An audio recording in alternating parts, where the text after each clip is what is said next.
Hello, কেমন আছেন সবাই? অনেক দিন পর আসছি একটা ছোট ভ্লগ নিয়ে।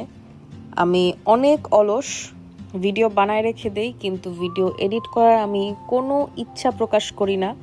শেষমেশ না পারতে আজকে এই ভিডিওটা বানায় আনছি আপনাদের জন্য। সবাই মন দিয়ে দেখবেন। আজকে আমরা যাব সিলেটের ফার্স্ট ডে ফার্স্ট স্পট, যেটা ছিল রাতারগুল সোয়াম্প ফরেস্ট।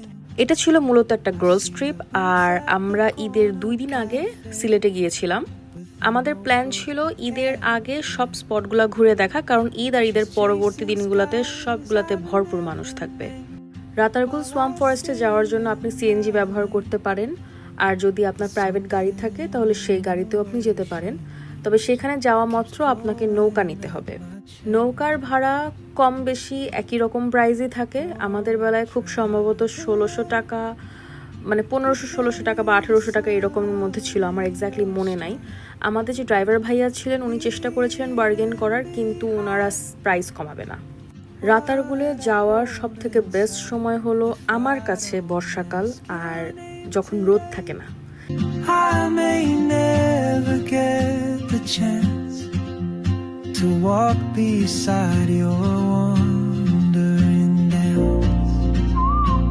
চেষ্টা করবেন বিকেল বেলার দিকে যাওয়ার জন্য, তাহলে আপনারা সুন্দর এই রাতারগুলের সবুজ সমারোহটা উপভোগ করতে পারবেন।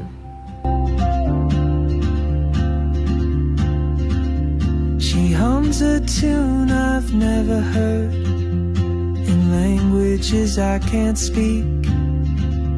She writes down cities on her wrist and dreams she'll never keep.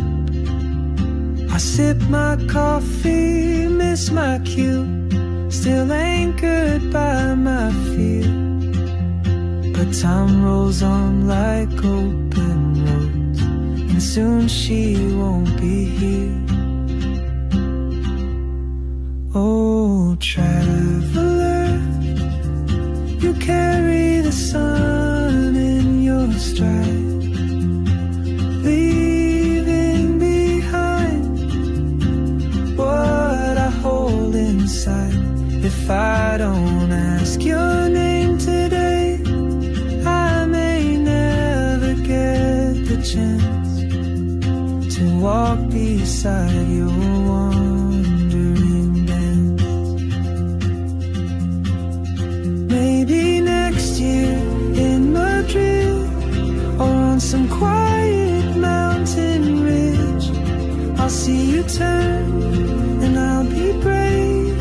But what if নৌকা চলতে চলতে একটা পর্যায়ে এখানে এসে থেমে যায়। এখানে আমাদেরকে নামানো হয় আশেপাশে দেখার জন্য। আমরা একটু সাইড ভিজিট করে আবার আমরা আমাদের নৌকায় ফেরত চলে যাই। open gate, and I just stood afraid of fate. If I don't take that step today, you'll vanish with the train, and I'll never see your smile again. এই যে আমার 4 মেম সাহেব একসাথে বসে আছে, সামনে অঙ্কিতা আমার ফটোগ্রাফার, আর ওইদিকে আমার 3 মেম সাহেব ছাতা নিয়ে বসে আছে, কারণ এত রোদ। আর এভাবেই শেষ হলো আমাদের প্রথম স্পট রাতারগুল সোয়াম্প ফরেস্ট ঘুরে দেখা। বাই।